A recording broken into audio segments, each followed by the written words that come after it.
नमस्कार साथियों, और कैसे हो आप लोग। आशा करता हूँ कि आप सभी स्वस्थ और प्रसन्न होंगे तथा अपने करियर को संवारने के लिए अपने लक्ष्य प्राप्ति की ओर समुचित दिशा में आगे बढ़ रहे होंगे।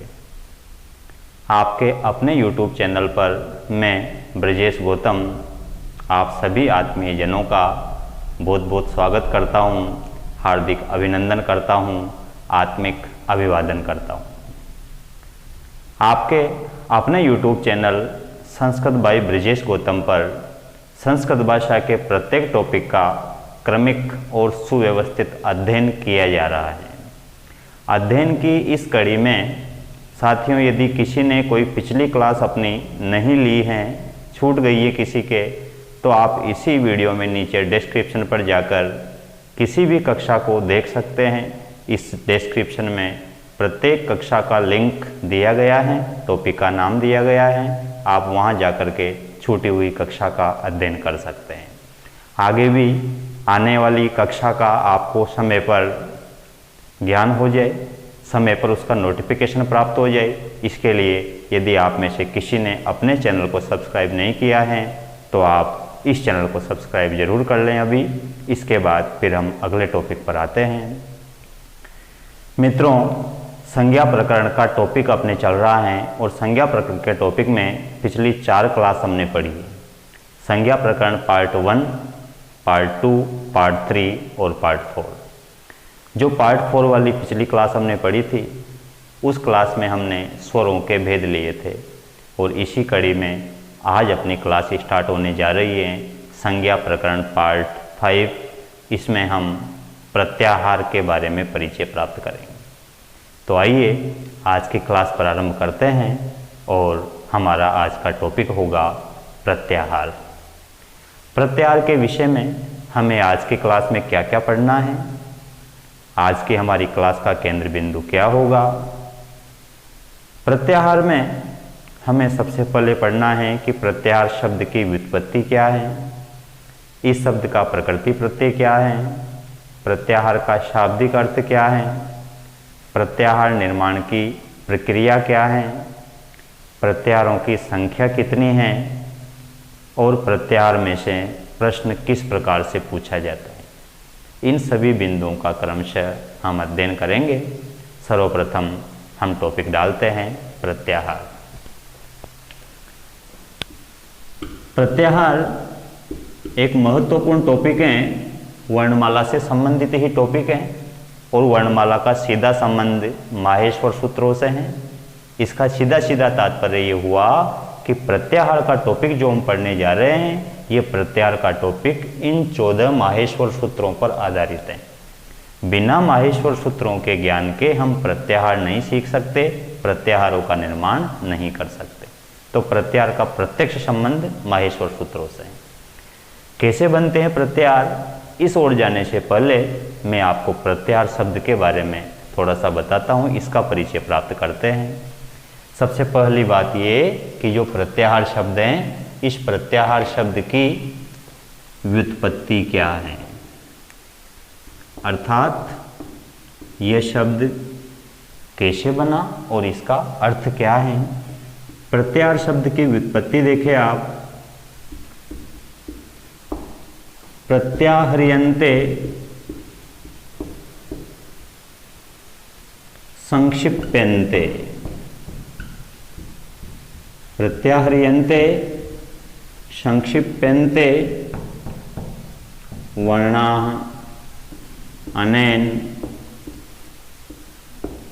सह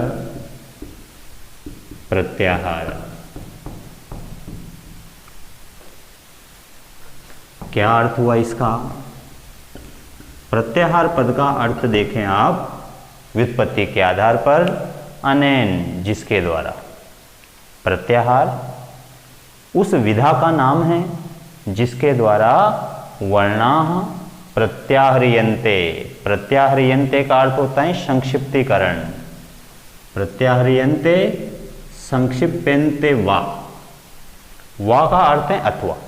अनेन जिसके द्वारा वर्णाः प्रत्याहरियन्ते, वर्णों को प्रत्याहरित किया जाता है। प्रत्याहरित का अर्थ है संक्षिप्त। वह विधा, व्याकरण शास्त्र की वह विधा जिसके द्वारा वर्णों को संक्षिप्त किया जाता है, वर्णों का संक्षिप्तीकरण किया जाता है, स प्रत्याहार, उस विधा को प्रत्याहार कहा जाता है।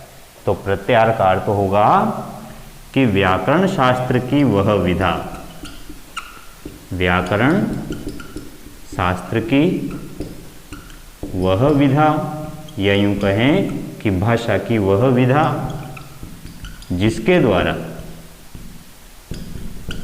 वर्णों का संक्षिप्तीकरण किया जाता है, प्रत्याहार कहलाता है।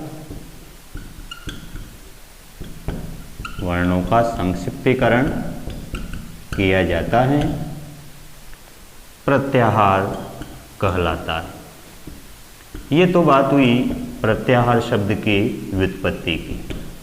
अब हम बात करें प्रत्याहार पद के प्रकृति प्रत्यय के संबंध में।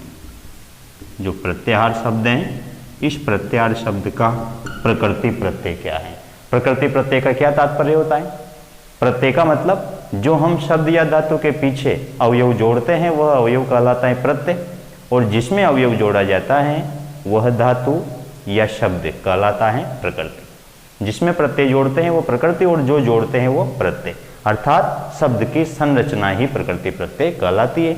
शब्द का जो संगठन है वही संगठन प्रकृति प्रत्यय कहलाता है। तो जो प्रत्याहार शब्द, इसका क्या संगठन है, क्या संरचना है? प्रत्याहार शब्द में एक उपसर्ग है प्रति, और दूसरा उपसर्ग है आंग। प्रति और आंग, ये दो तो उपसर्ग हैं। आंग उपसर्ग में न की इत संज्ञा हो जाती है, लोप हो जाता है, इस कारण आंग उपसर्ग का शेष बचता है आ। तो यहां पर दो तो उपसर्ग हैं, प्रति और आंग। इसमें एक धातु है ह्री धातु। हरण करने अर्थ में ह्री धातु का प्रयोग होता है। प्रत्याहार लगने के बाद धातु के अर्थ में परिवर्तन आ जाता है। ह्री धातु है, और उसके बाद फिर प्रत्यय है इसमें घय। इस घय प्रत्यय का शेष बचता है अ। तो प्रति और आंग, ये दो तो उपसर्ग, ह्री धातु और घय प्रत्यय, इनके संयोग से शब्द बनता है प्रत्याहार। यहाँ पर संधि नियमों का ज्ञान होना अनिवार्य है। प्रति और आ, यहाँ पर यण संधि होगी। प्रति में जो इकार है इसके बाद आ असमान स्वर विद्यमान है, तो ई के स्थान पर ये होगा। जब ई के स्थान पर ये आदेश होगा तो तकार हलंत रहेगा, आधा होगा, क्योंकि उसका स्वर तो निकल गया ई, उस ई ने तो ये बना लिया। उस ये में आ मिलेगा तो या। घय प्रत्यय लगने पर धातु की हमेशा वृद्धि होती है। वृद्धि से तात्पर्य है कि धातु में यदि ई विद्यमान है, ई, तो उसके स्थान पर हो जाएगा ऐ। ऊ है तो औ, और री है तो आर। तो री चाहे ह्रस्व हो दीर्घ हो, री, तो घय प्रत्यय लगने पर उसके स्थान पर आर होगा। तो ह्री के स्थान पर हो गया हार। अब हार में जो र आता है, री की जो वृद्धि होती है आर, उसमें र हलंत आता है, लेकिन चूंकि घय प्रत्यय का अशेष बचता है, यह अ उस र को पूरा कर देता है। इस प्रकार अपना शब्द बनता है प्रत्याहार। यह शब्द पुल्लिंग है। क्यों? क्योंकि घय प्रत्यय द्वारा निर्मित जितने भी शब्द होते हैं वे पुल्लिंग कहलाते हैं। घय प्रत्यय लगता है पुल्लिंग में। घय एक भाववाचक शब्द है, घय एक भाववाचक प्रत्यय है। जिस धातु में यह प्रत्यय लगता है तो उस धातु द्वारा निर्मित जो शब्द है उसको ये पुल्लिंग में बदल देता है। ऐसे भाववाचक प्रत्यय हैं ल्युट, घय और कतिन। ये तीन प्रत्यय आपको एक साथ याद रखने हैं। तीनों प्रत्यय भाववाचक संज्ञा शब्दों का निर्माण करते हैं। घय प्रत्यय पुल्लिंग में लगता है, कतिन प्रत्यय स्त्रीलिंग में लगता है, और ल्युट प्रत्यय नपुंसकलिंग में लगता है। जैसे हमने पहली क्लास पढ़ी थी व्याकरण शास्त्र का इतिहास पार्ट फर्स्ट, उसमें मैंने आपको व्याकरण शब्द के बारे में जानकारी दी थी कि व्याकरण शब्द ल्युट प्रत्यय से बना है, और फिर नीचे लिखा था कि ये व्याकरण शब्द नपुंसकलिंग है। उसका कारण बताया था कि ये ल्युट प्रत्यय से बना है, और ल्युट प्रत्यय द्वारा निर्मित सभी शब्द नपुंसकलिंग होते हैं। और घय प्रत्यय द्वारा निर्मित सभी शब्द पुल्लिंग होते हैं। ल्युट भी घय भाववाचक शब्द है और घय भी ल्युट भी भाववाचक प्रत्यय है और घय भी भाववाचक प्रत्यय है, लेकिन ल्युट लगता है नपुंसकलिंग में, घय लगता है पुल्लिंग में।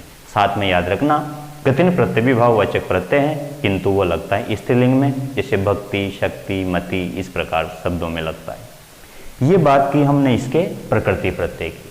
तो हमने प्रत्याहार शब्द के विषय में दो बातें पढ़ी हैं। पहली बात इस शब्द की क्या उत्पत्ति है और दूसरी बात इस शब्द का प्रकृति प्रत्यय क्या है। अब इसमें से प्रश्न कैसे बनेगा? व्युत्पत्ति में से यदि प्रश्न पूछा जाता है तो उस प्रश्न का स्वरूप ये होगा, प्रत्याहार पदस्य को अर्थ, प्रत्याहार पद का क्या अर्थ है। अब विकल्प पर निर्भर करता है कि हमारा आंसर क्या होगा। पहला विकल्प है प्रत्याहरियन्ते वर्णा अनेन, जिसके द्वारा वर्णों को प्रत्याहरित किया जाता है। दूसरा विकल्प है संक्षिप्यन्ते वर्णा अनेन, जिसके द्वारा वर्णों को संक्षिप्त किया जाता है। तीसरा विकल्प है निर्मीयन्ते शब्दा अनेन, निर्मीयन्ते वर्णा अनेन, जिसके द्वारा वर्णों का निर्माण किया जाता है। और चौथा विकल्प है प्रत्याहरियन्ते संक्षिप्यन्ते वा वर्णा अनेन। निश्चित रूप से अपना उत्तर होगा प्रत्याहरियन्ते संक्षिप्यन्ते वा वर्णा अनेन, क्योंकि इसमें दोनों विद्यमान है, प्रत्याहरियन्ते भी और संक्षिप्यन्ते। ये तो बात हुई इसमें से प्रश्न आने की। प्रकृति प्रत्यय में से यदि प्रश्न बनेगा तो आपसे या तो उपसर्ग पूछेंगे या प्रत्यय पूछेंगे या धातु पूछेंगे। चार प्रकार से प्रश्न बन सकते हैं। प्रत्याहार इत्यस्मिन् पदे कति उपसर्गा सन्ति, प्रत्याहार पद में कितने उपसर्ग हैं? तो आपका उत्तर होगा 2, प्रति और आंग। दूसरा प्रश्न प्रत्याहार इत्यस्मिन् पदे कह उपसर्ग, प्रत्याहार पद में कौन सा उपसर्ग है? अब विकल्प है प्रति, आंग, नी, प्रति, आंग, च। तो आपका उत्तर होगा प्रति, आंग, च, दोनों, 2 उपसर्ग है इसमें। तीसरा प्रश्न बन सकता है प्रत्याहार इत्यत्र क धातु, प्रत्याहार पद में कौन सी धातु है? तो उत्तर होगा हरि। प्रत्याहार इति इत्यस्मिन् पदे कह प्रत्यय, तो आपका उत्तर होगा घय। ये 5 प्रश्न पूछे जा सकते हैं। इसके अलावा छठा प्रश्न ये भी पूछा जा सकता है कि प्रत्याहार इति पदम वर्तते, यह पद है। अब ऑप्शन है पुल्लिंगम, स्त्रीलिंगम, नपुंसकलिंगम, पुल्लिंगम, स्त्रीलिंगम च। तो आपका उत्तर होना चाहिए पुल्लिंगम। क्यों है पुल्लिंग? क्योंकि ये घय प्रत्यय से बना है। अब इससे आगे आप इनका स्क्रीनशॉट ले लें, फिर आगे बढ़ते हैं। अब यहाँ पर हमने 2 बातें पढ़ ली। एक तो प्रत्याहार शब्द की व्युत्पत्ति क्या है और एक प्रत्याहार पद का प्रकृति प्रत्यय क्या होता है, यह शब्द कैसे बना, इसमें कौन सा उपसर्ग है, कौन सी धातु है और कौन सा प्रत्यय। साथ में हमें यह भी पता चल गया कि प्रत्याहार शब्द पुल्लिंग है। क्यों पुल्लिंग है उसका कारण भी पता चल गया, क्योंकि ये घय प्रत्यय द्वारा निर्मित है। घय प्रत्यय को पहचानने का क्या तरीका है, घय प्रत्यय के क्या क्या नियम हैं, इससे शब्द कैसे बनते हैं, इन सब बातों की जानकारी तो हम प्रत्यय के टॉपिक में पढ़ेंगे विस्तार पूर्वक। यहाँ पर इतना जानना काफ़ी है कि घय प्रत्यय द्वारा निर्मित सभी शब्द पुल्लिंग होते हैं और प्रत्याहार शब्द घय प्रत्यय से बना है, इस कारण यह शब्द पुल्लिंग है। तो यहाँ पर व्युत्पत्ति और प्रकृति प्रत्यय के बाद तीसरा बिंदु आता है अपना, वो है कि प्रत्याहार शब्द किस लिंग में चलेगा। तो यहाँ पर हमारा उत्तर होगा कि प्रत्याहार शब्द नित्य पुल्लिंग है। नित्य पुल्लिंग, सदैव, ओनली पुल्लिंग में चलेगा। ये इसका पुल्लिंग के अलावा और कोई लिंग नहीं। कारण क्या है, क्यों चलता है ये पुल्लिंग में? उसका कारण यह है कि यह शब्द घय प्रत्यय द्वारा निर्मित है। घय प्रत्यय द्वारा निर्मित है। घय प्रत्यय द्वारा निर्मित जितने भी शब्द होते हैं वे सभी शब्द पुल्लिंग होते हैं। ठीक है, ये बात हुई प्रत्याहार शब्द के लिंग निर्धारण के संबंध में। अब यदि प्रत्याहार पद का शाब्दिक अर्थ पूछ लिया जाए। ये तो हमने प्रत्याहार शब्द की परिभाषा ली, प्रत्याहार शब्द की व्युत्पत्ति वगैरह विस्तार से इसका पढ़ा इसको। यदि कोई पूछे कि प्रत्याहार पद का शाब्दिक अर्थ बताइए, अर्थात एक शब्द में अर्थ बताइए, अगर एक शब्द में प्रत्याहार पद का अर्थ पूछ लिया जाए तो बिना किसी हिचकिचाहट के आपको आंसर देना है संक्षिप्तीकरण। प्रत्याहार पद का शाब्दिक अर्थ है संक्षिप्तीकरण। ये बात हुई शाब्दिक अर्थ की। अब इसके बाद हम प्रत्याहार निर्माण की प्रक्रिया के संबंध में पढ़ेंगे कि प्रत्याहार कैसे बनते हैं। जो चीज़ पढ़ने के लिए हमने आज की क्लास स्टार्ट की थी वो चीज़ अब आती है। अभी तक तो हम केवल प्रत्याहार शब्द के विषय में जानकारी प्राप्त कर रहे थे। तो इसका एक और स्क्रीनशॉट ले लें, फिर मैं आपको प्रक्रिया बताता हूँ।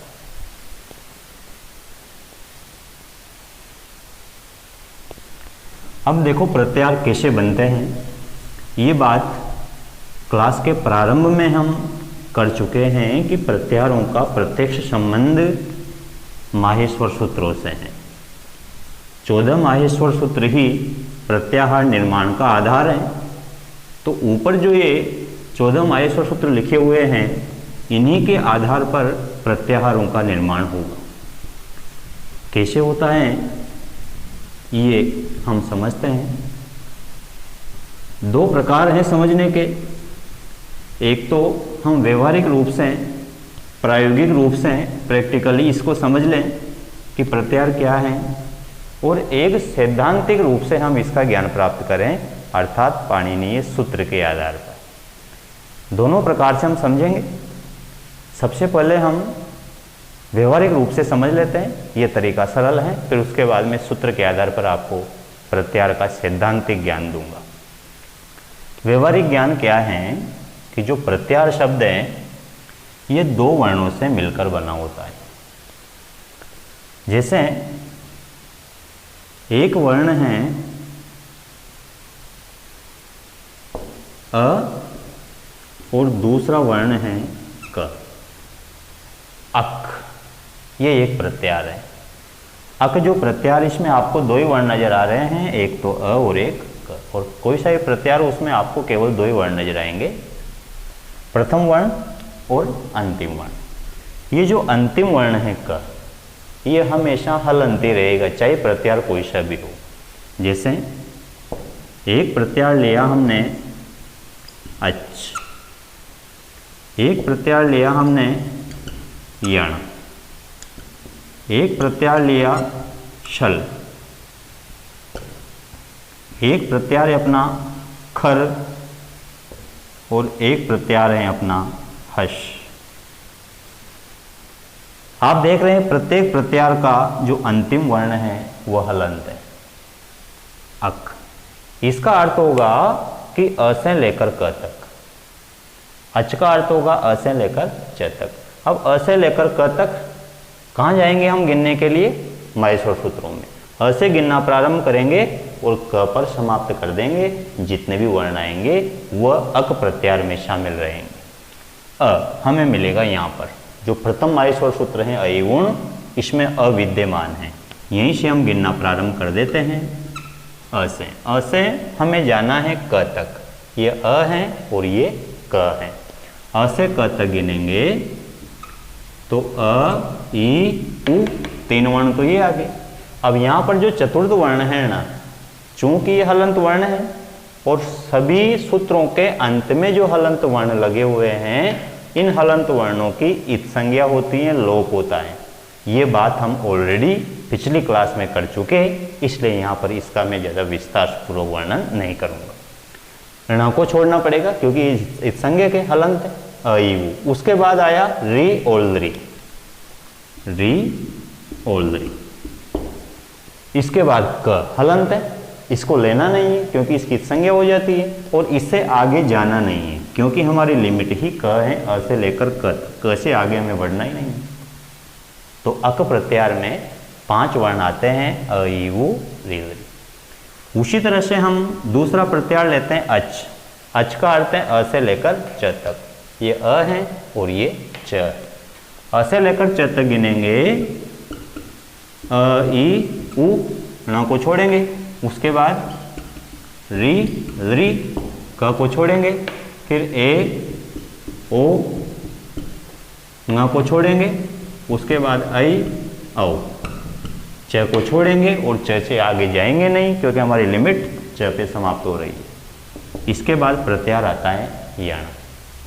यण प्रत्यार का अर्थ है ये से लेकर न तक, ये और ये ण, ये से लेकर न तक गिनेंगे तो हमारे 4 वर्ण सामने आएंगे, ये व र। त को तो छोड़ेंगे क्योंकि हलंत है, और ल, क्योंकि ये चारों व्यंजन हैं इसलिए ये हलंत होंगे।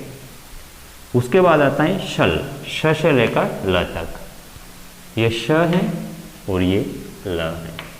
श से ल तक गिनेंगे तो हमारे पास 4 वर्ण आएंगे, श श श, र को गिनेंगे नहीं और चौथा वर्ण आएगा ह। इसके बाद प्रत्यार है खर और हस।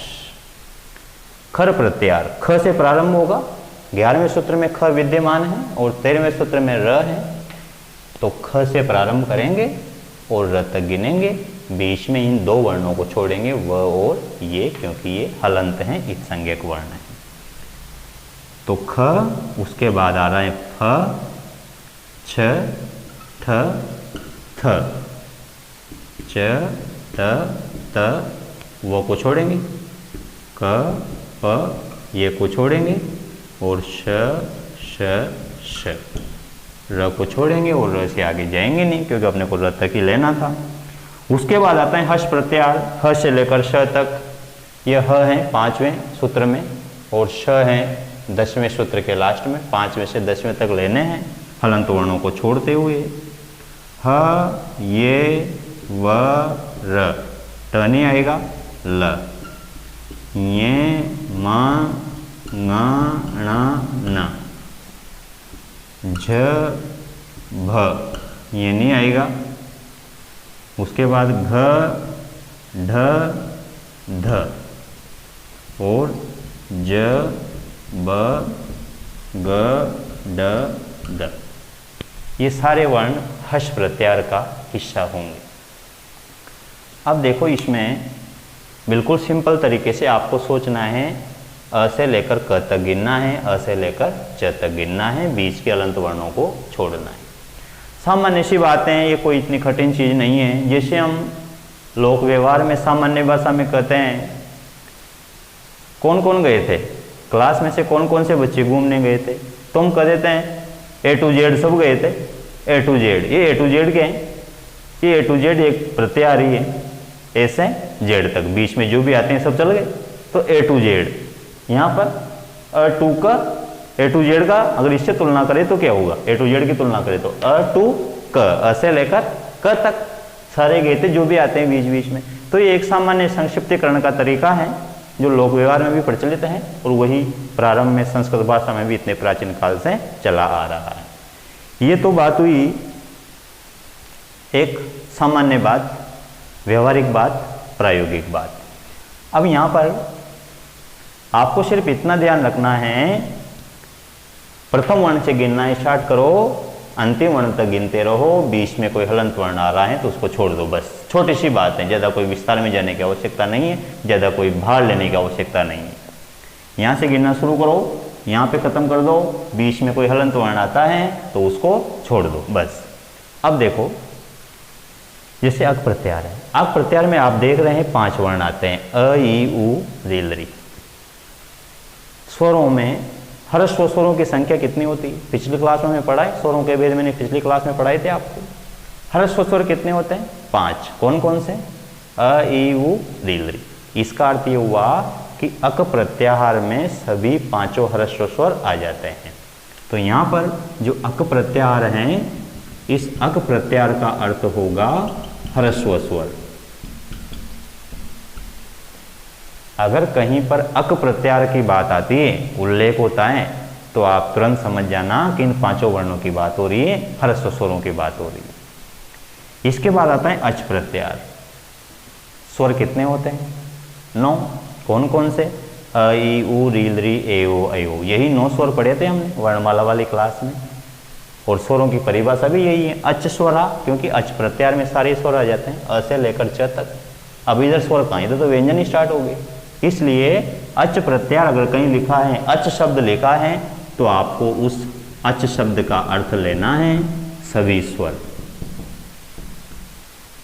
गिनने की आवश्यकता नहीं है कि अच प्रत्यार में कौन कौन से वर्ण आएंगे, अ, ई, उ, री, लरी, ऐसे करने की जरूरत नहीं है। शॉर्ट में याद रखें, अच का मतलब सारे स्वर आ गए। इसके बाद आता है यण प्रत्यार। यण प्रत्यार में कितने वर्ण हैं, ये व र ल, 4 वर्ण हैं। अंतस्थ वर्ण कितने होते हैं, 4। कौन कौन से, ये व र ल। तो यण प्रत्यार में चारों अंतस्थ वर्ण आ जाते हैं। तो कहीं अगर यण प्रत्यार की बात हो रही है, इसका मतलब है कि अंतस्थ वर्णों की बात की जा रही है। शल प्रत्यार में 4 वर्ण आ रहे हैं, श श श। ऊष्म वर्ण कितने होते हैं, 4, छ श श ह।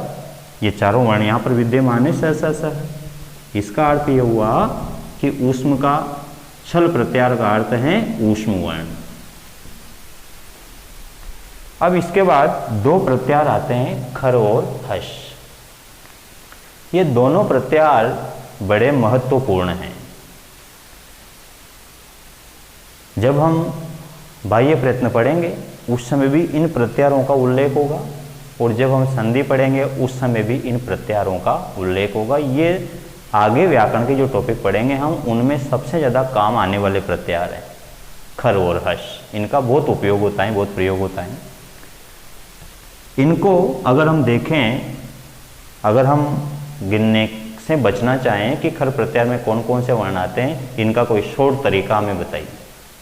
तो शॉर्ट तरीका मैं बताता हूँ कि जो हमारी वर्णमाला के 25 स्पर्श वर्ण हैं, उन 25 स्पर्श वर्णों में से प्रत्येक वर्ग का जो प्रथमाक्षर और द्वितीयाक्षर है वो खर प्रत्यार में आता है, प्रथमाक्षर और द्वितीयाक्षर।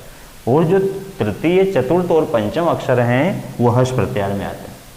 कैसे आते हैं, जैसे क वर्ग है, क वर्ग में 5 वर्ण हैं, क ख ग घ ङ।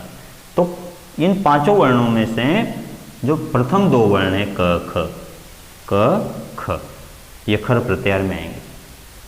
और जो तीसरा, चौथा, 5वां वर्ण है ग घ ङ, वो हर्ष प्रत्यार में आएंगे। देखो आप, ग घ ङ।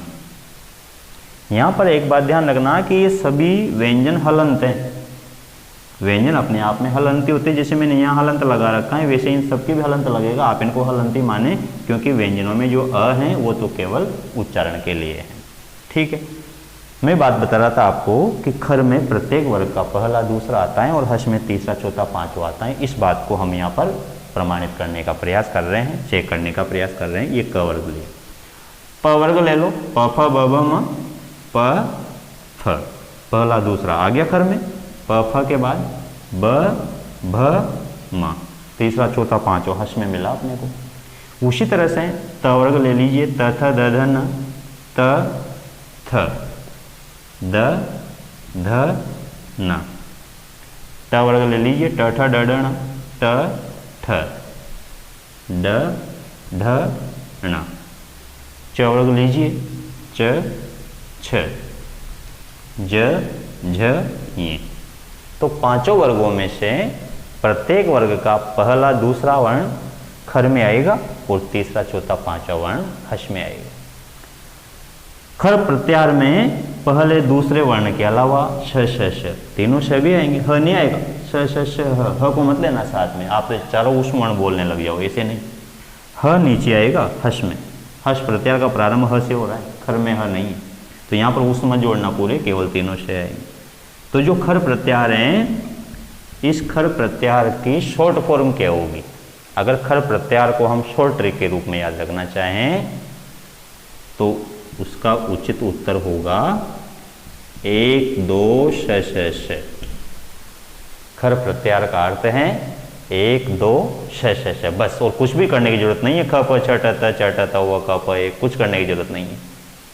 अगर खर का कहीं उल्लेख हुआ है तो तुरंत आपके दिमाग की बत्ती जल जानी चाहिए कि यहाँ पर पहले, दूसरे और श श श की बात हो रही है।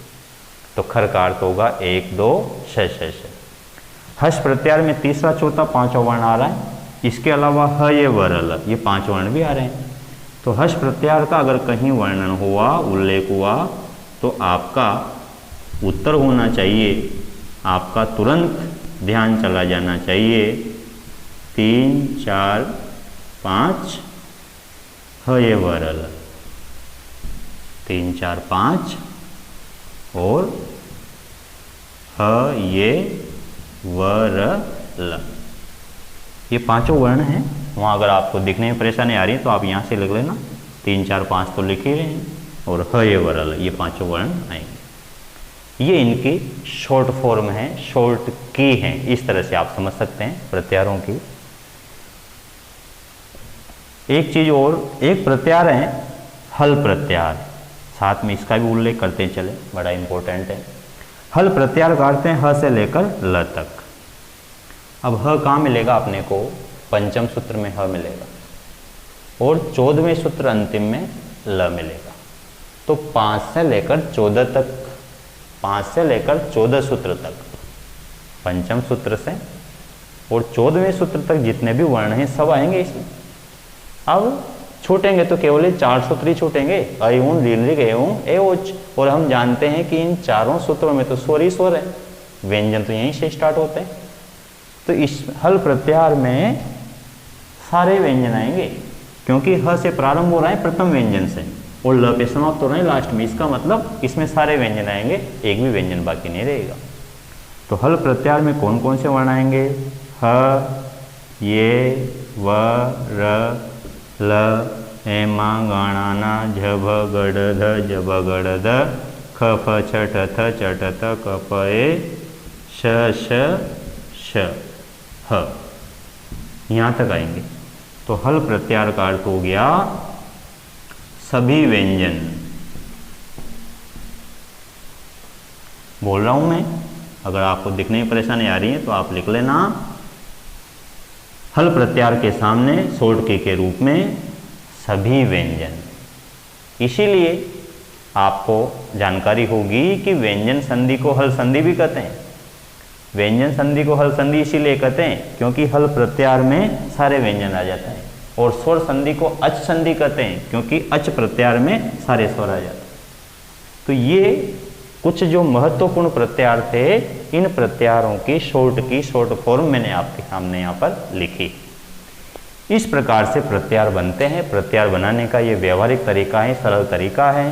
2 वर्ण होंगे प्रत्याहार में, प्रथम वर्ण से गिनना प्रारंभ करें, दूसरे वर्ण पे खत्म कर दें, बीच में कोई हलंत वर्ण आ रहा है तो उसको छोड़ दें। ठीक है। अब हम बात करें प्रत्याहारों की संख्या के संदर्भ में कि प्रत्याहारों की संख्या कितनी होती है। इससे पहले आप एक तो प्रत्याहार की परिभाषा लिख लें,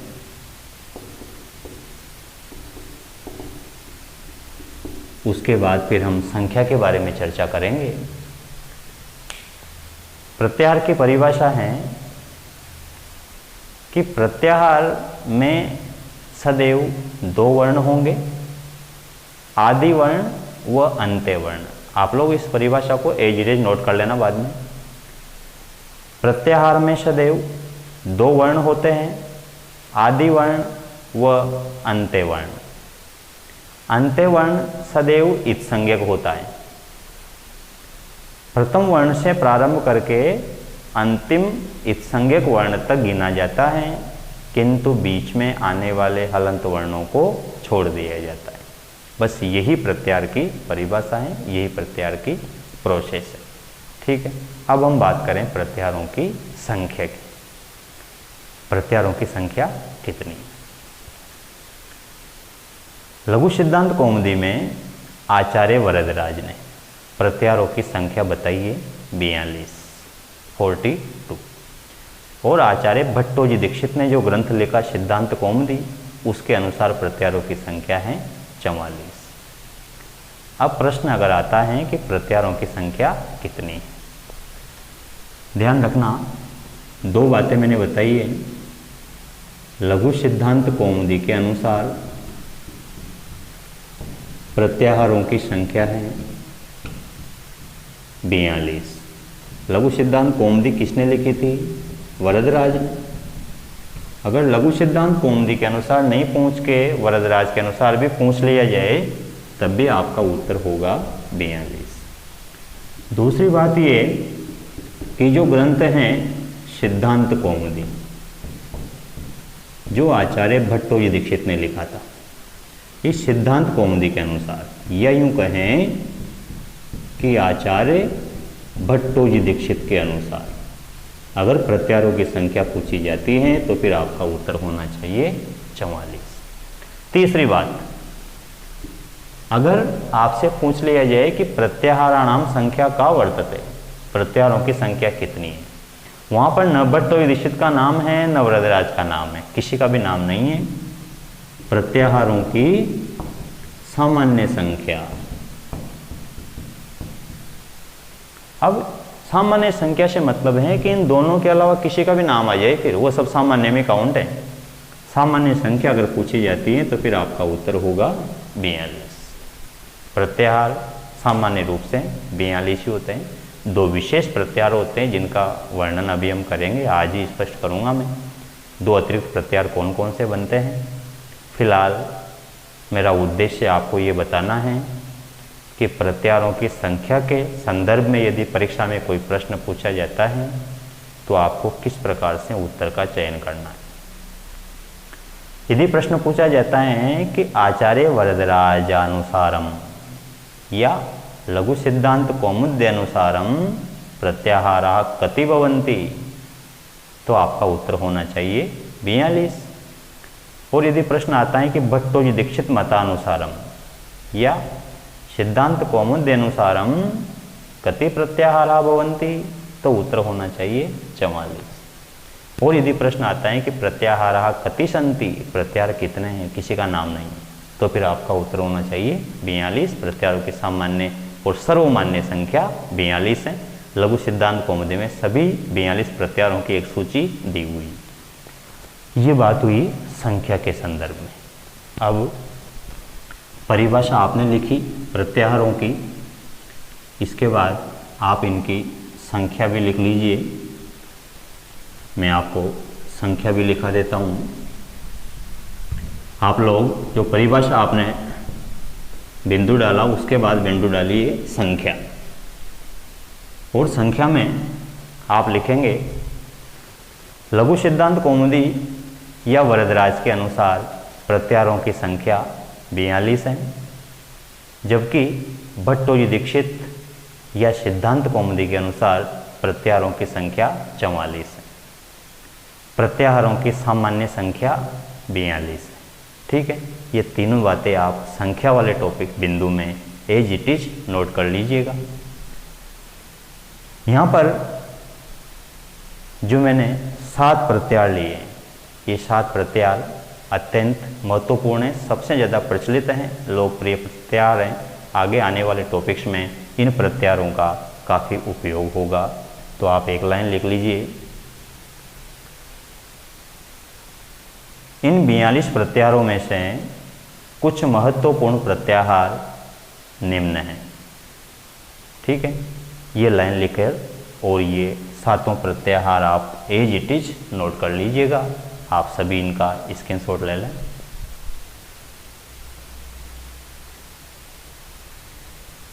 ठीक है, ये बात हुई प्रत्याहार का जो हमने निर्माण था वो किया, और प्रत्याहार निर्माण की जो व्यावहारिक प्रक्रिया हैं, जो प्रायोगिक प्रक्रिया हैं, वो हमने समझी। बिल्कुल आसान है, 2 वर्ण होंगे, पहले से गिनना प्रारंभ करो और अंतिम वर्ण तक गिनते रहो। बीच में कोई यदि हलंत वर्ण आ रहा है तो आप उसको छोड़ दें। बस इस तरह से 42 प्रत्याहार बनते हैं। और इन 42 प्रत्याहारों में से कुछ महत्वपूर्ण प्रत्याहार जो थे 7 प्रत्याहार, वो हमने यहाँ पढ़े हैं। और इन 7 प्रत्याहारों की जो शॉर्ट की हैं, शॉर्ट में कैसे इनको याद रखें, वो चीज़ भी हमने साथ में ली। अब यहाँ से आगे बढ़ते हुए उस तरफ चलते हैं कि अभी हमने जो पढ़ा कि लघु सिद्धांत कौमुदी के अनुसार प्रत्याहारों की संख्या 42 है और सिद्धांत कौमुदी के अनुसार ये संख्या 44 है। तो जो वे 2 अतिरिक्त प्रत्याहार हैं वे कौन कौन से। इस तरफ हम बढ़ते हैं। तो यहाँ पर हमें बिंदु डालना होगा 2 अतिरिक्त प्रत्याहार।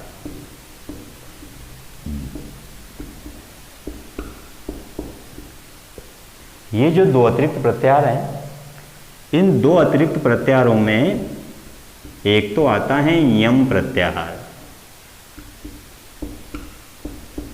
और दूसरा आता है र प्रत्याहार। यम प्रत्याहार और र प्रत्याहार। यम प्रत्याहार तो सरल हैं, ये से लेकर म तक, ये है और ये म है। ऐसे म तक जब हम गिनेंगे तो ये म ङ ण न, म से आगे जाना ही नहीं अपने, म लास्ट है अपने। अब र प्रत्याहार कैसे बनता है, ये थोड़ा सा आपको कठिन होगा जानने में, इस पे आप ध्यान देंगे। र प्रत्याहार में पहले तो आप सिंपली जान लें कि 2 वर्ण आते हैं र और ल। कैसे आते हैं अब ये हम पढ़ेंगे। र प्रत्याहारे कति वर्णाः आगच्छन्ति, आपका उत्तर होना चाहिए 2। कौन कौन से आते हैं ये पूछते हैं तो आपका उत्तर होना चाहिए र या ल, र और ल। कैसे आते हैं इसके लिए आप देखें, जैसे यम प्रत्याहार लिया हमने। अब यम प्रत्याहार में प्रथम वर्ण है ये और द्वितीय वर्ण है म। प्रथम वर्ण से गणना प्रारंभ करते हैं, द्वितीय वर्ण तक जाते हैं। उसी तरह से जैसे र प्रत्याहार है, इस र प्रत्याहार में 2 वर्ण होंगे। यहाँ पर आप इसको ऐसे समझें, जैसे अक प्रत्याहार है, इस अक प्रत्याहार में प्रथम वर्ण कौन सा है, कोई सा भी प्रत्याहार हो उसमें 2 वर्ण होंगे, प्रथम वर्ण और अंतिम वर्ण। बड़े ध्यान से समझना, यहाँ आपके ज़्यादा ध्यान देने की अपेक्षा है। जैसे प्रत्याहार लिया हमने अक, अक प्रत्याहार में प्रथम वर्ण कौन सा है, अ, और अक प्रत्याहार में अंतिम वर्ण है क। इसका अर्थ हुआ हमें अ से लेकर क तक गिनना है। उसी तरह से जैसे हमने प्रत्याहार लिया यण, यण प्रत्याहार में प्रथम वर्ण है ये और अंतिम वर्ण है ण, ऐसे लेकर ण तक गिनना है। उसी तरह हम र प्रत्याहार लेते हैं, इस र प्रत्याहार में प्रथम वर्ण है र और द्वितीय वर्ण है अ। र में 2 ही तो वर्ण है, एक तो र है हलंत और एक उसमें अ है, तो र तो प्रथमाक्षर हो गया और अ इसका अंतिमाक्षर हो गया।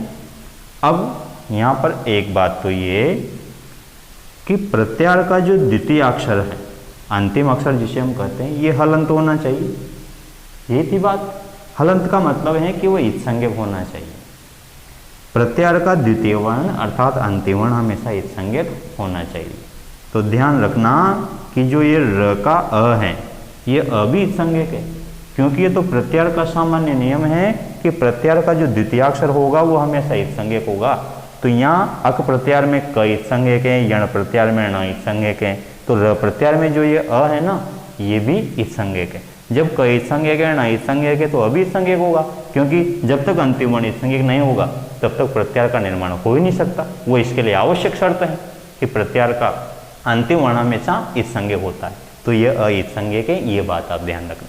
अब अक प्रत्याहार में अ से लेकर क तक गिनेंगे, तो अक प्रत्याहार से संबंधित वर्ण कौन कौन से होंगे। अक प्रत्याहार से संबंधित वर्ण देखो, अ से लेकर क तक गिन लेंगे हम। अ ई उ री ल री, अ ई उ री ल री, यही 5 वर्ण होंगे। यण प्रत्याहार से संबंधित वर्ण ये से लेकर न तक, तो ये व र ल, ये 4 वर्ण होंगे, ये व र ल।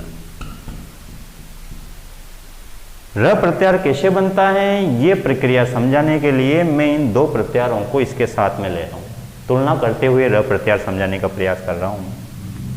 अ से लेकर क तक गिन लिया, ये वर्ण आए, ये से लेकर न तक गिन लिया, ये वर्ण आए, तो र से लेकर अ तक गिन लेंगे, जो आना होगा आ जाएंगे। र से लेकर अ तक क्यों गिन रहे हैं फिर बता रहा हूं मैं। र प्रत्याहार में 2 वर्ण हैं, एक तो र और दूसरा अ।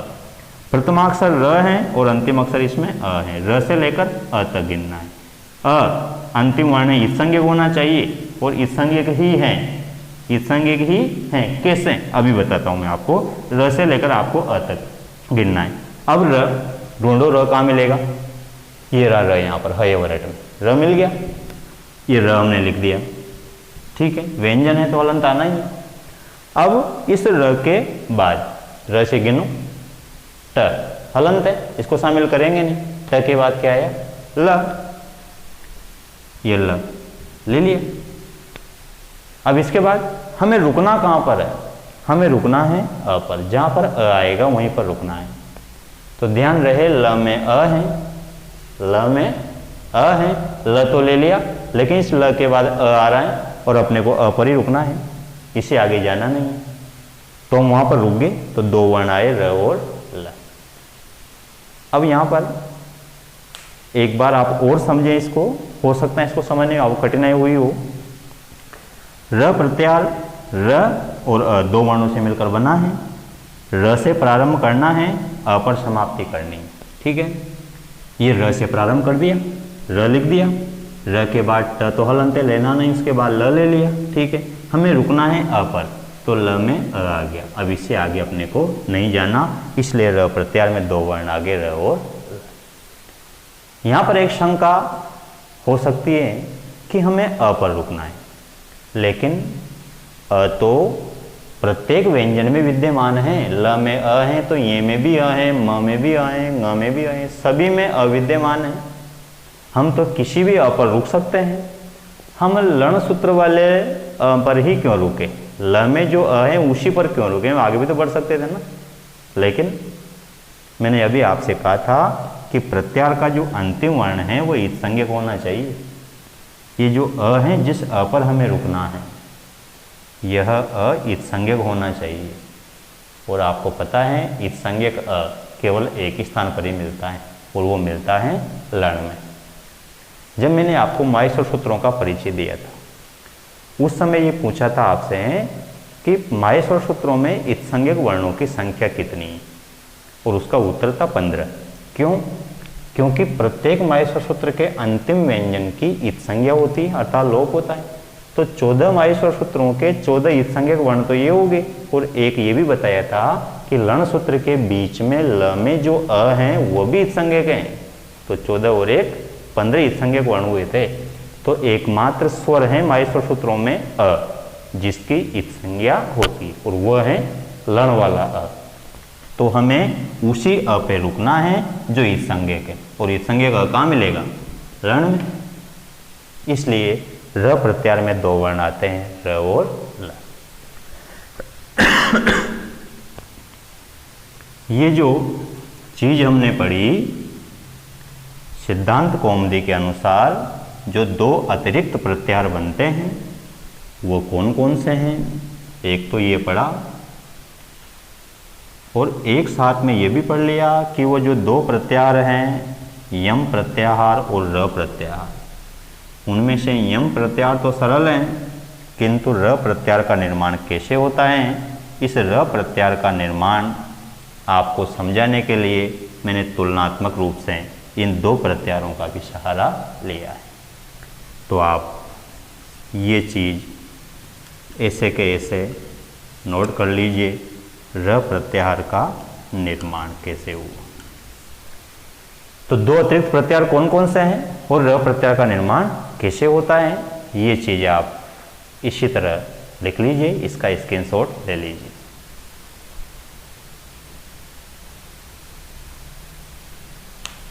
अब यहाँ पर ये बात हुई प्रत्याहारों की संख्या और र प्रत्याहार के निर्माण के संबंध में। साथियों, प्रत्याहार के टॉपिक को हम आद्योपांत पढ़ रहे हैं, इसकी एक भी चीज़ बाकी नहीं छोड़ रहे हैं। कैसे प्रत्याहार बनते हैं, उसकी प्रक्रिया, शाब्दिक अर्थ, सब कुछ प्रारंभ से अंत तक इसको पूर्ण रूप से विस्तार पूर्वक समझ रहे हैं। इस कड़ी में हमने अभी तक एक तो ये पढ़ा कि प्रत्याहार की व्युत्पत्ति क्या है, प्रत्याहार शब्द की, इसका प्रकृति प्रत्यय क्या है, इसका शाब्दिक अर्थ क्या है, किस लिंग में ये चलता है और उसका कारण क्या है। साथ में हमने ये पढ़ा कि प्रत्याहार निर्माण की प्रक्रिया क्या है, प्रत्याहार कैसे बनते हैं, और फिर 5वें नंबर पर ये पढ़ा कि प्रत्याहार कितने हैं, उनकी संख्या कितनी। अब 2 बातें हमें इस टॉपिक में पढ़नी है। एक तो प्रत्याहार का सैद्धांतिक स्वरूप क्या है, सैद्धांतिक लक्षण क्या है। ये तो हमने प्रयोग के तौर पर पढ़ा कि यहाँ से गिनना शुरू कर दो और यहाँ पे रुक जाओ, बीच में अवतरण आ रहा है तो छोड़ दो, ये तो अपने बीच की बात हुई। अब इसको अगर मैं शास्त्रीय भाषा में कहूँ, पाणिनीय व्याकरण के संदर्भ में अगर हम प्रत्याहार की परिभाषा की बात करें तो वह क्या होगी। मेरे कहने का आशय स्पष्ट है, मेरा संकेत ये है कि प्रत्याहार संज्ञा करने वाला सूत्र कौन सा है। ये तो अपने बीच की व्यवहारिक बातें थी। अब सूत्रों के आधार पर हम प्रत्याहार को पढ़ते हैं, प्रत्याहार का सैद्धांतिक ज्ञान प्राप्त करते हैं, और उसके बाद फिर मैं बताऊंगा कि प्रत्याहार के टॉपिक में से किस किस प्रकार के प्रश्न बन सकते हैं। तो आइए आप बिंदु डालिए, प्रत्याहार संज्ञा विधायक सूत्र।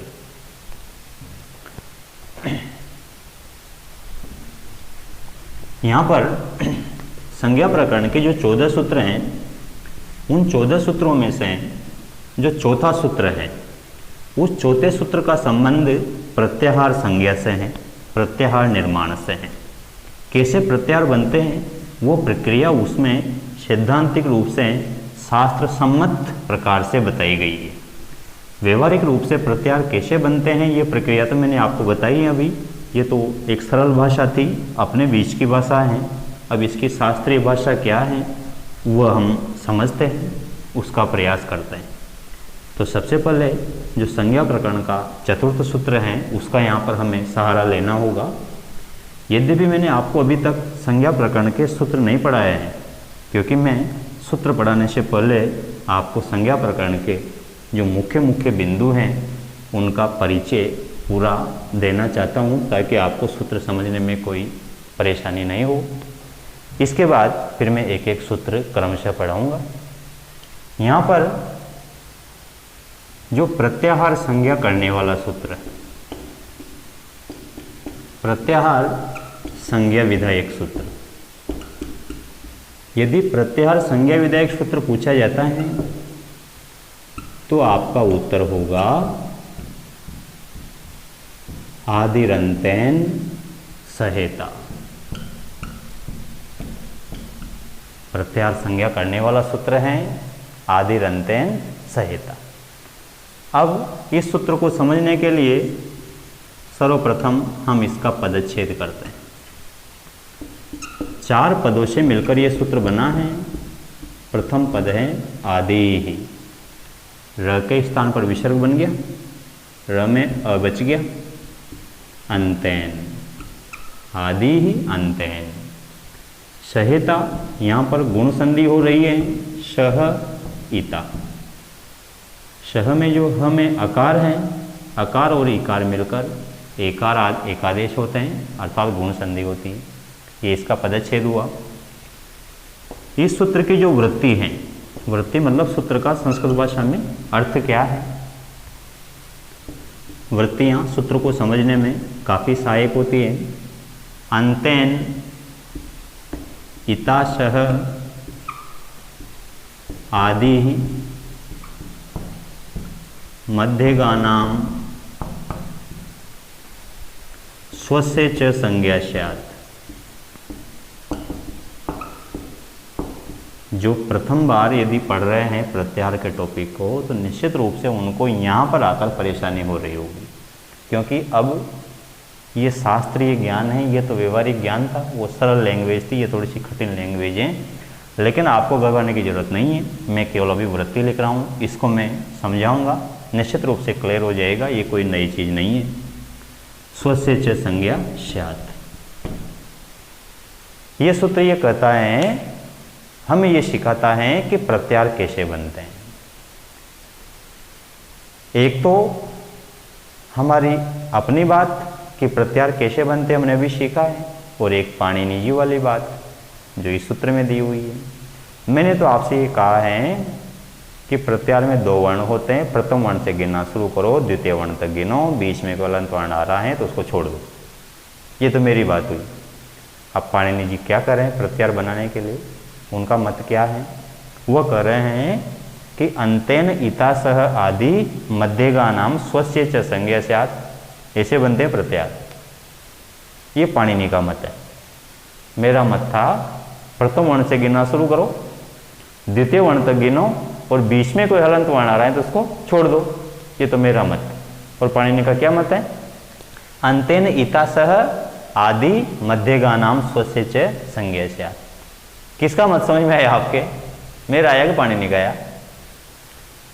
हालांकि यहाँ दोनों का मत अलग अलग नहीं है, हम दोनों बात वही कर रहे हैं, बात को करने का तरीका केवल अलग है। पाणिनि जी पूज्य हैं, उनकी हम बराबरी तो क्या, उनकी धूल की भी बराबरी नहीं कर सकते। ये तो केवल परिहास मात्र था, लेकिन ये शास्त्रीय बात है और शास्त्रीय बातों को समझने के लिए तो फिर प्रयास करना ही होता है। बात दोनों की एक ही है, जो मैं करना चाह रहा हूँ वही पाणिनि जी भी कहना चाह रहे हैं। देखो कैसे पाणिनि जी कर रहे हैं कि प्रत्यार में 2 वर्ण होते हैं, एक तो आदि वर्ण और एक अंत्य वर्ण। मैंने आपको परिभाषा लिखाई थी, उसमें स्पष्ट लिखाया था आदि वर्ण और अंत्य वर्ण। अंत्य यानी अंतिम। जैसे अच प्रत्यार है, अब इस अच प्रत्यार में 2 वर्ण हैं, एक तो अ और एक च। अ तो आदि वर्ण है और च अंतिम वर्ण है। अब अच प्रत्यार में अ से लेकर च तक ही तो गिनेंगे, हमने यही तो पढ़ा है। और जब गिनेंगे तो अ ई उ रील री ए ओ ऐ औ, बस ऐ ओ के बाद तो फिर च आ ही जाता है, च से आगे जाना नहीं हमको, यही तो वर्ण आएंगे। अब इसी बात को इस वृत्ति में कैसे कहा गया, ये देखो आप। यहां पर ये तो तय है ना कि अच प्रत्यार में जो च है ये ईत्संज्ञक है, क्योंकि हलंत है, अंतिम वर्ण है और अंतिम वर्णों की ईत्संज्ञा होती है। तो ये जो च है अंतिम वर्ण है, ये ईत्संज्ञक है और अ आदि वर्ण है। अंतेन इताशह, समझना अब मेन बात आती है। अंतेन इताशह, अंतिम ईत्संज्ञक वर्ण के साथ। अंतिम ईत्संज्ञक वर्ण कौन सा है? च। इसके साथ सह के योग में तृतीय विभक्ति आती है। सह युक्ते प्रधान है, सूत्र से कारक के नियम के अनुसार। इता में तृतीय विभक्ति है ईत्संज्ञक वर्ण के साथ, इत के साथ। कैसे? भवत शब्द है ना, भवत शब्द का तृतीय वचन क्या होगा? बहुता। जगत शब्द का तृतीय वचन क्या होगा? जगता। जानते हैं आप, शब्द रूप याद किए आपने। तो फिर इत शब्द का तृतीय वचन क्या होगा? इता। कोई सा भी हलन शब्द हो, जगत हो, पयश हो, चंद्रमस हो, भवत हो, कोई सा भी हो, उस शब्द में हलंत हटा के आ की मात्रा जोड़ देने से उसका तृतीय एकवचन बन जाता है।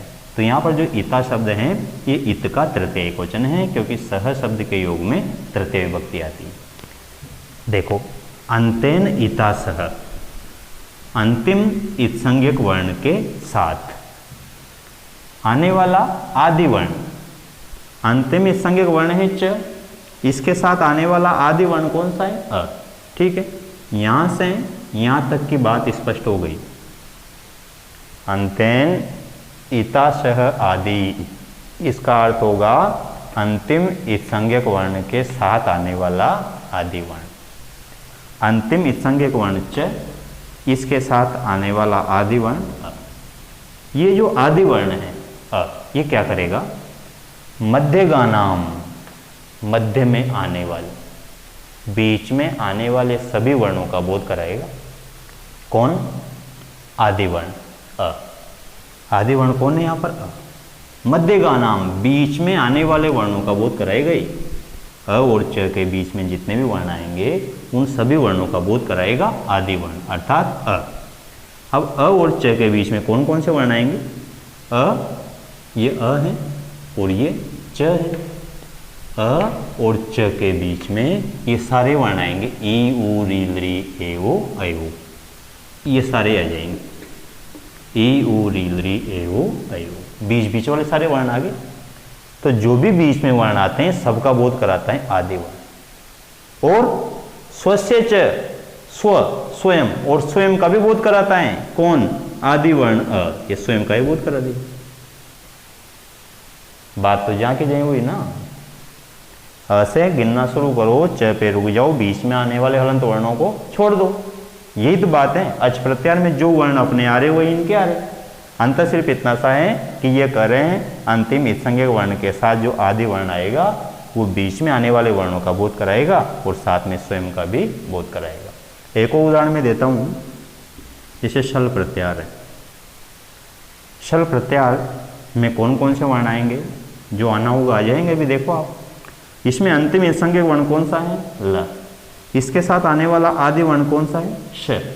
अभी जो आदि वर्ण है श, ये क्या करेगा, मध्यगा नाम, बीच में आने वाले वर्णों का बोध कराएगा। श ढूंढो कहाँ मिलेगा, ये है श, ठीक है, और ये है ल। श और ल के बीच बीच में जो वर्ण आ रहे हैं उनका बोध कराएगा। अब श और ल के बीच में तीन वर्ण आ रहे हैं, श, श और ये ह। र तो हलंत आएगा नहीं, श, श और ह। बीच में आने वाले वर्णों का बोध करा दिया किसने, आदि वर्ण ने, अर्थात श ने, ठीक है। और स्वस्य च, स्वयं का ही बोध कराएगा ये आदि वर्ण श। तो चार वर्ण होंगे, श श श। तो बात तो वही है, सिर्फ करने का तरीका अलग अलग है। तो प्रत्याहार कैसे बनते हैं, ये सूत्र के आधार पर सैद्धांतिक रूप से हमने सीखा है। मैं एक बार वृत्ति का अर्थ आपको और रिपीट कर रहा हूँ, समझना। प्रत्याहार का अंतिम वर्ण हमेशा इत्संज्ञक होता है। उस अंतिम इत्संज्ञक वर्ण के साथ आने वाला आदि वर्ण बीच में आने वाले वर्णों का स्वस्य च और स्वयं की संज्ञा का बोध कराता है, अर्थात स्वयं का बोध कराता है। ये इस वृत्ति का अर्थ हुआ। तो यहाँ पर एक तो प्रत्याहार संज्ञा विधायक सूत्र पूछा जाता है तो उत्तर होगा आदि अंतेन सहेता। इसको समझने के लिए हमने इसको तोड़ा है, चार पद इसमें से निकलकर सामने आए, आदि अंतेन सह इता, और फिर ये इसकी वृत्ति है। इसका अर्थ क्या होगा, प्रत्याहार में सदैव दो वर्ण होते हैं। पहले भी मैंने परिभाषा लिखाई थी, जब मैंने व्यवहारिक रूप से आपको प्रत्याहार समझाए थे। दो वर्ण होते हैं, कौन कौन से, आदि वर्ण व अंत्य वर्ण। आदि वर्ण व अंत्य वर्ण। अब जो अंत्य वर्ण है अर्थात अंतिम वर्ण, वह अंत्य वर्ण हमेशा इत्संज्ञक होता है। अंत्य वर्ण सदैव इत्संज्ञक होता है। वो जो अंतिम इत्संज्ञक वर्ण है, उस अंतिम इत्संज्ञक वर्ण के साथ आने वाला आदि वर्ण अर्थात प्रथम वर्ण, आदि वर्ण, बीच में आने वाले वर्णों का तथा स्वयं का बोध कराता है, तथा स्वयं का बोध कराता है। ये इस सूत्र का अर्थ हुआ, वृत्ति का अर्थ हुआ। तो ये हमने सैद्धांतिक रूप से ससूत्र प्रत्याहार के बारे में पढ़ा कि इसका क्या अर्थ है, कैसे बनता है प्रत्याहार और इसकी क्या प्रक्रिया है। अब एक बिंदु डिस्कस करना बाकी है कि प्रत्याहार में से प्रश्न कैसे बनते हैं, और फिर उसके बाद इसमें एक जो विशेष बात है प्रत्याहार के संदर्भ में एक पेचीदगी है, फिर मैं उसकी चर्चा करूंगा। इन दोनों बातों की चर्चा करने से पहले आप ये सूत्र वृत्ति और इसका अर्थ लिख लीजिए, स्क्रीनशॉट ले लीजिए, फिर हम आगे बढ़ते हैं।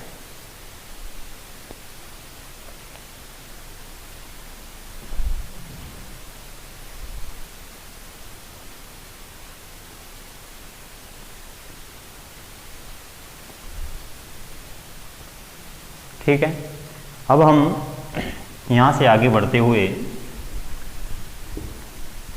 उस तरफ चलते हैं जहाँ से प्रत्याहार में एक कन्फ्यूजन क्रिएट होता है उस कन्फ्यूजन को दूर करने का प्रयास करते हैं। अभी तक तो बात सिंपल थी कि दो वर्ण अगर प्रत्याहार में हैं तो प्रथम वर्ण से गणना प्रारंभ करो और द्वितीय वर्ण तक गिन लो, बीच में कोई हलंत वर्ण आ रहे हैं तो उसको छोड़ दो। एक प्रत्याहार बनता है अण प्रत्याहार और एक प्रत्याहार है इण प्रत्याहार। इन दोनों प्रत्याहारों के संदर्भ में कन्फ्यूजन हो जाता है परीक्षा में। आपको वो कन्फ्यूजन नहीं हो इसलिए आप उसको पहले से क्लियर करके चलें। देखो क्या कन्फ्यूजन होता है, अण व इण ये दो प्रत्याहार हैं। अण व इण प्रत्याहार संबंधी नियम। देखो सबसे पहली बात ये कि एक प्रत्याहार है अण और दूसरा प्रत्याहार है इण। अण प्रत्याहार में हम अ से गणना प्रारंभ करेंगे और ण तक जाएंगे, ठीक है। अ से गणना प्रारंभ कर देंगे। अब हमें जाना है ण पर, रुकना ण पर है, लेकिन ण दो जगह है। ध्यान रहे हलंत ण पे तो रुकना है, लेकिन हलंत ण दो स्थान पर है। एक तो अई गुण यहीं पर ण आ गया और एक छठे सूत्र में है लण, यहाँ पर भी हलंत ण है। दो जगह हमें हलंत ण मिल रहा है। ह से प्रारंभ करेंगे, उस गणना को समाप्त करेंगे ण पर, हलंत ण पर, लेकिन हलंत ण दो स्थान पर हैं। हम किस जगह रुकेंगे, यहाँ रुकेंगे या यहाँ पर रुकेंगे, ये समस्या। दूसरी समस्या इण प्रत्याहार में, इसे गणना प्रारंभ करेंगे, अब ण पे रुकेंगे या फिर इस लण सूत्र वाले ण पर रुकेंगे। ये एक मुख्य समस्या आती है परीक्षा में। यदि प्रश्न पूछ लिया जाए अण प्रत्याहारे कह क वर्ण आयाति, अण प्रत्याहार में कौन कौन सा वर्ण आता है, तो फिर अपना उत्तर क्या होगा। पहला विकल्प है अ ई उ, दूसरा विकल्प है अ ई उ रील री ए ओ ऐ ओ ह ए व र ल। फिर अण तो दोनों ही शुद्ध हैं इसे देखा जाए तो, लेकिन उस स्थिति में आपको उत्तर क्या देना है। ऐसे ही इण प्रत्याहार का प्रश्न यदि आता है तो आपको विकल्प में ई उ दो वर्ण भी मिल सकते हैं और ई से लेकर यहाँ तक भी मिल सकते हैं, तो उसका उत्तर क्या होगा। ठीक है, इस समस्या पर अपना ये जो बिंदु है ये केंद्रित है। क्या लगाना है ये देखो, इसके पीछे एक नियम है, उसका मैं यहाँ उल्लेख कर रहा हूँ। परेणे वेणग्रहा सर्वे, परेणे वेणग्रहा सर्वे पूर्वेणे वाणग्रहा मताः।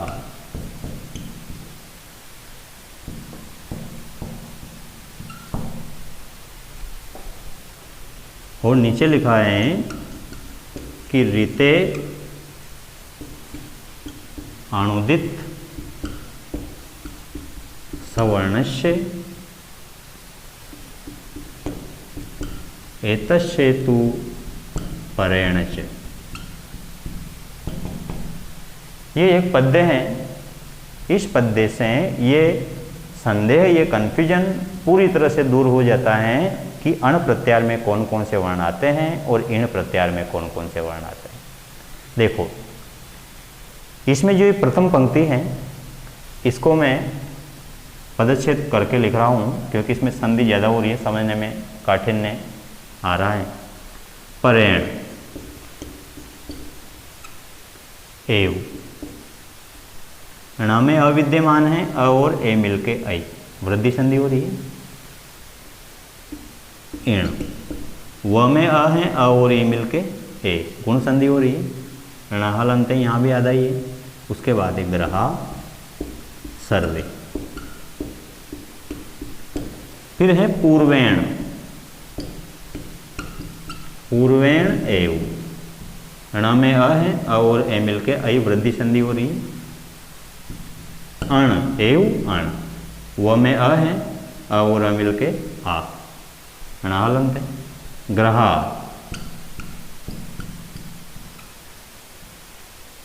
मता। ये मैंने इस प्रथम पंक्ति का पदच्छेद किया है। ये एक पद्य है जिसमें दो पंक्तियां हैं, ये प्रथम पंक्ति है, द्वितीय पंक्ति है, ये तो मैंने केवल इसका पदच्छेद किया। अब यहाँ पर जो दो ण विद्यमान हैं, एक तो अयुण सूत्र वाला ण और एक लण सूत्र वाला, इसको हम ऐसे लेंगे कि जो अण सूत्र हैं, इस अण सूत्र में तो देखो ये रहा अण प्रत्यार में अण, अगर अण प्रत्यार परीक्षा में पूछा जाता है, यदि अण प्रत्यार परीक्षा में पूछा जाता है तो पूर्वेण एव ग्रहा, पूर्व यानी पहले वाले अण का ग्रहण करना है। पहले वाले अण का मतलब आपको यहीं पर रुक जाना है। और यदि इण प्रत्यार पूछा जाता है तो परेण एव ग्रहा, पर यानी बाद वाले अण का ग्रहण करना है, मतलब यहां पर जाना है। तो हम इस आधार पर जो अण है इसको दो भागों में बांट देते हैं, एक तो पूर्व णकार और एक परणकार। पर का अर्थ है बाद वाला, पहले वाला अण और बाद वाला। अगर आप इण प्रत्यार बना रहे हैं तो इण प्रत्यार में परेण एव ग्रहा, कौन सा अण लेना है आपको? परेण, पर यानी बाद वाला अण लेना है, मतलब परणकार लेना है इण प्रत्यार में। अगर आप अण प्रत्यार बना रहे हैं तो पूर्वेण एव ग्रहा, आपको पूर्व णकार लेना है। ये देखो अण प्रत्यार में कौन सा लेना है आपको? पूर्व णकार, ये नियम है। अब अण प्रत्यार बनाओ अ से लेकर अण तक, पूर्व णकार लेना है, मतलब ये वाला अण लेना है। अ से अण तक अ ई उ, तीन वर्ण आएंगे, अ ई उ। इण प्रत्यार अगर आप बनाना चाह रहे हैं तो फिर आपको ये वाला अण नहीं लेना होगा, वहां तक जाना पड़ेगा, लण सूत्र तक। चलते हैं वहां तक, ई से शुरू करते हैं, इस ई से, ई उ री लृ ए ओ ऐ औ ह ये वरल। ध्यान रहे, अगर इण प्रत्यार पूछा कि इण प्रत्याहारे कह कह वर्ण आयाति, इण प्रत्याहार की मैं बात कर रहा हूं, इण प्रत्याहारे कह कह वर्ण आयाति। और परीक्षा में ई उ, ये दो वर्ण भी विकल्प में हैं और ये सारे वर्ण भी विकल्प में हैं। और आपने अगर ई उ लगा दिया तो निश्चित रूप से आपको प्राप्तांक मिलेंगे, निश्चित रूप से नंबर तो मिलेंगे, लेकिन माइनस में मिलेंगे, -0.33 नंबर मिलेंगे आपको। इण प्रत्यार में आपको पूरे वहां तक जाना पड़ेगा, और अण प्रत्यार अगर पूछ लिया और आप वहां तक चल गए तभी आप माइनस में जाओगे। अण प्रत्यार में आपको केवल तीन वर्ण लगाने हैं, अ ई उ। मेरे ख्याल से ये आपकी स्पष्ट हो गया होगा कि अण प्रत्यार में कौन सा अण लिया जाता है और इण प्रत्यार में कौन सा अण लिया जाता है। ये जो नियम है अण और इण प्रत्यार के संदर्भ में, पूरी व्याकरण में सभी सूत्रों में यही नियम लागू होता है। अष्टाध्यायी में जो 4000 सूत्र हैं सभी जगह यही नियम लगता है, सिर्फ एक सूत्र को छोड़कर। संज्ञा प्रकरण का 11वां सूत्र है अनुदित सवर्णस्य चा प्रत्यय, वो सूत्र इस नियम का अपवाद है। वो सूत्र है अनुदित सवर्णस्य चा प्रत्यय, ये सूत्र इस नियम का अपवाद है। ये सूत्र में भी अण प्रत्याहार आया है, इस सूत्र का प्रारंभ भी अण से हो रहा है। तो ध्यान रहे, अण प्रत्याहार में पहले वाला अण लिया जाता है, लेकिन इस सूत्र में जो अण प्रत्याहार आया इसमें पहले वाला अण नहीं लेकर के बाद वाला अण लिया गया है। देखो आप, रीते, रीते का अर्थ होता है बिना, अनुदित सवर्णस्य, इस सूत्र के बिना, अनुदित सवर्णस्य का मतलब ये सूत्र है, इस सूत्र के बिना ये नियम लगेगा, क्योंकि इस सूत्र में जो अण प्रत्याहार आया उसमें तो परेण च, बाद वाला अण लिया गया। संक्षिप्त में समझ लें, अण प्रत्याहार में पहले वाला अण लिया जाता है, जबकि इण प्रत्याहार में बाद वाला अण लिया जाता है। किंतु संज्ञा प्रकरण का 11वां सूत्र अनुदित सवर्णस्य चा प्रत्यय, इस नियम का अपवाद है, क्योंकि इस सूत्र में आए हुए अण प्रत्याहार में नियमानुसार पूर्व नकार न लेकर के अपवाद स्वरूप परनकार लिया गया है। इसको आप ऐसे के ऐसे लिख लेना, जो अभी मैंने आपको इसके संदर्भ में बोला है। अब यहाँ पर अण और इन प्रत्याहार संबंधी नियम मेरे ख्याल से बिल्कुल स्पष्ट हो गए होंगे। सबसे पहले तो आप इसका स्क्रीनशॉट ले लीजिए, ठीक है, फिर मैं इसका अर्थ लिखा देता हूँ। स्क्रीनशॉट ले लीजिए आप इसका।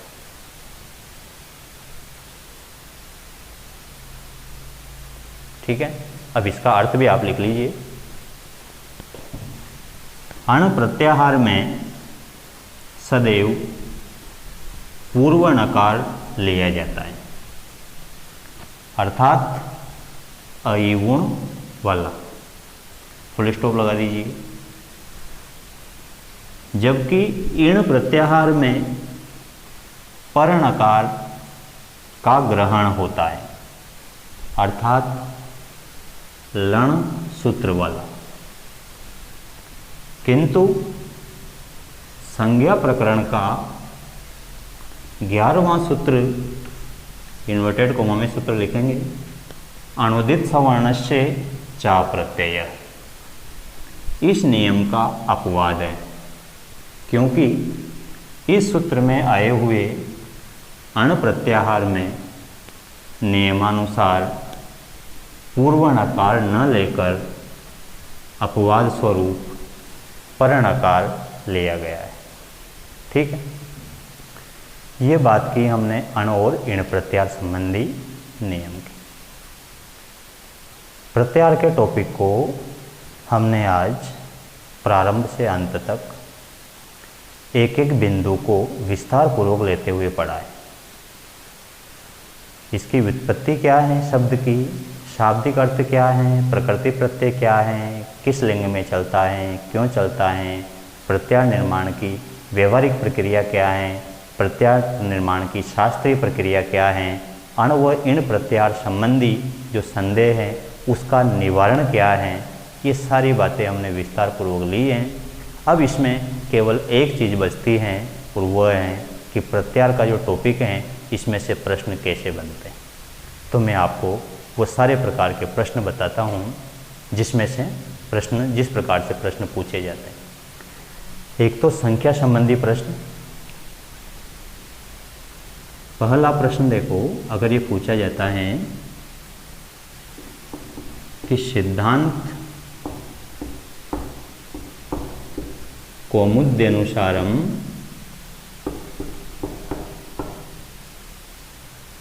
कति प्रत्याहारा, सिद्धांत कौमुदी के अनुसार कितने प्रत्याहार होते हैं, तो आपका उत्तर क्या होगा। दूसरा प्रश्न, एतेषु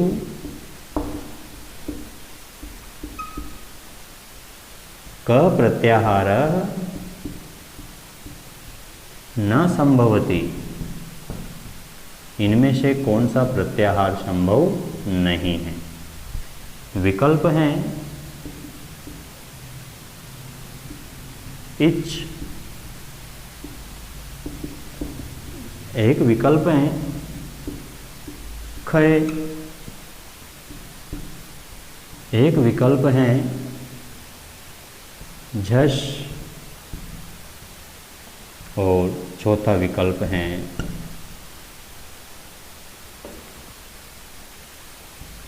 हम। जो प्रथम प्रश्न है इसका उत्तर निश्चित रूप से आप 44 मान रहे होंगे, क्योंकि मैंने अभी स्पष्ट किया था। भट्टोजी दीक्षित द्वारा रचित सिद्धांत कौमुदी के अनुसार इनकी संख्या 44। इनमें से कौन सा प्रत्याहार संभव नहीं। ई, अ के ई से लेकर एओज के च तक, ये ई से लेकर च तक बना लेंगे, बन जाएगा, कोई दिक्कत नहीं है, संभव है। खय, ख से लेकर ये तक, ये ख है और ये है। झस, झ से लेकर श तक, ये झ है और ये श है। ठीक है। हम, ह से लेकर म तक, ये ह है। ठीक है। और सॉरी, यहाँ पर प्रत्याहार लेना पड़ेगा अपने जम, यदि ये प्रत्याहार लेते हैं। ज से लेकर म तक। अभी ज कहाँ मिलेगा अपने को, ये रहा 10वें नंबर पर ज है। अब म तक जाना होगा, म कहाँ मिलेगा अपने को, म 7वें नंबर पर है यहाँ पर म हलंत में। तो प्रत्यार उल्टा तो नहीं चलेगा, यहाँ जैसे इधर तो नहीं जाएगा ना, प्रत्यार तो आगे बढ़ेगा। तो इनमें से कौन सा प्रत्यार संभव नहीं है, द, जम प्रत्यार।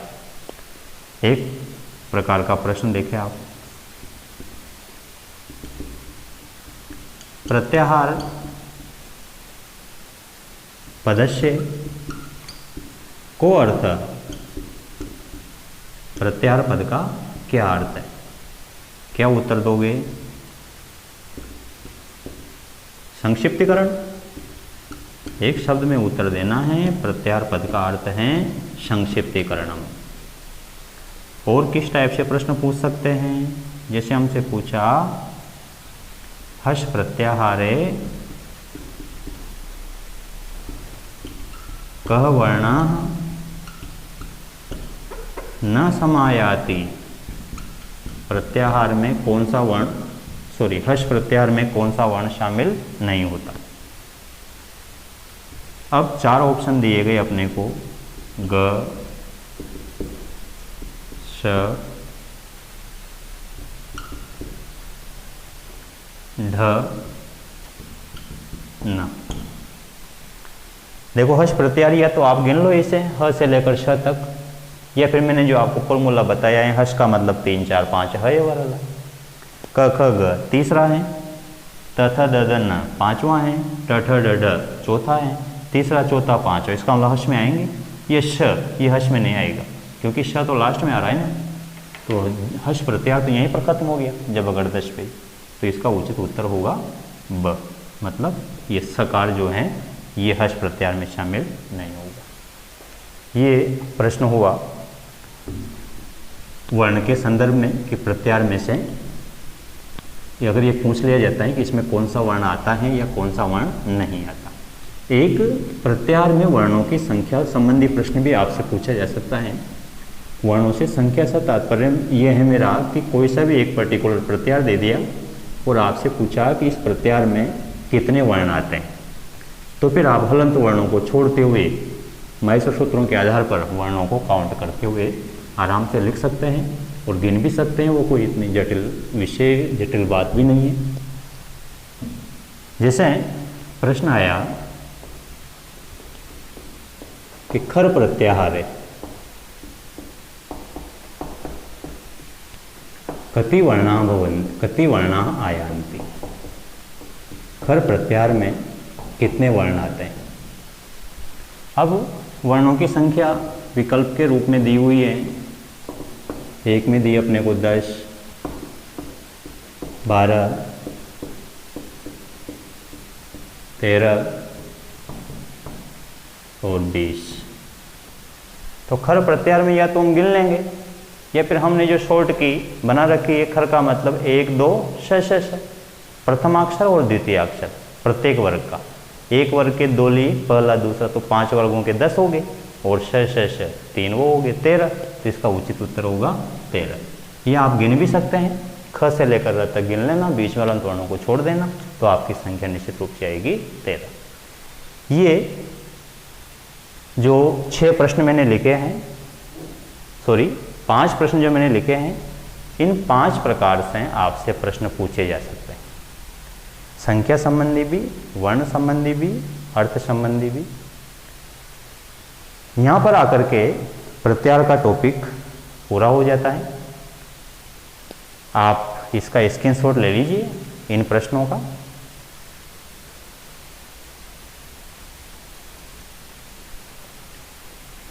मित्रों, आज अपनी बहुत लंबी क्लास चली और आपने धैर्यपूर्वक इतनी लंबी क्लास को पढ़ा और मैंने भी धैर्यपूर्वक एक एक चीज़ आपको पूरी स्पष्ट की। मैं आशा करता हूँ कि प्रत्याहार के विषय में कोई शंका अब आपके मन में नहीं रही होगी। यदि फिर भी कोई शंका आपके मन में है तो आप मुझे पर्सनल व्हाट्सएप के माध्यम से भी पूछ सकते हैं और आप कमेंट करके भी अपना प्रश्न पुटअप कर सकते हैं। आप सभी निरंतर इन क्लास का लाभ लेते रहें। आगे भी जो अपलोड क्लास की जाएगी उसका समय पर आपको नोटिफिकेशन मिल जाएगा। यदि आपने इस चैनल को सब्सक्राइब कर रखा है तो नहीं कर रखा है तो आप सब्सक्राइब कर लीजिए, ताकि समय पर आगे आने वाली क्लास का नोटिफिकेशन आपको मिल सके। मेरा प्रयास होगा कि मैं इसी तरह से प्रत्येक टॉपिक को गहनता के साथ पूर्ण रूप में आपके सामने प्रस्तुत करूं, ताकि जो भी टॉपिक आप पढ़ो उस टॉपिक के संबंध में कोई दूसरी जगह आपको किताबें टटोलने की आवश्यकता नहीं हो, कोई अन्य पुस्तक पढ़ने की आवश्यकता नहीं हो। ये जो प्रत्याहार का टॉपिक है, अब इसके बाद हमारा अगला टॉपिक होगा उच्चारण स्थान, जिसके लिए हमें अगले कक्षा का इंतज़ार करना होगा। आज के लिए बस इतना ही काफ़ी है। आप सभी को बहुत बहुत धन्यवाद। नमस्ते।